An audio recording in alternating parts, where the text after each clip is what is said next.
Tinanggihan ni Senate President Chisa Escudero ang hiling ng House Impeachment Prosecutors. Napasagutin na si Vice President Sara Duterte sa articles of impeachment laban sa kanya. Sabi ni Escudero, maaari lang padalhan ng summons ang bise kapag nagkonbina ang impeachment court. Bagay na pwede lang daw gawin kapag nakasesyon na ang Senado na sa Hunyo pa mangyayari. At tanggap na ng Office of the Vice President ang kopya ng motion ng House Prosecutors Panel tungkol sa summons. Sa ngayon, wala pang pahayag ang kampo ng bise.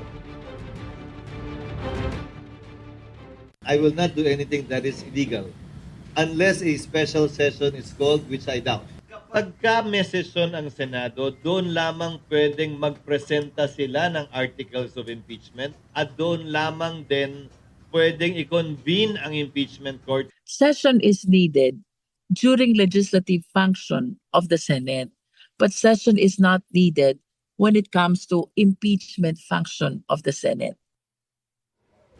Igan, mauna ka sa mga balita, mag-subscribe na sa GMA Integrated News sa YouTube para sa iba't ibang ulat sa ating bansa.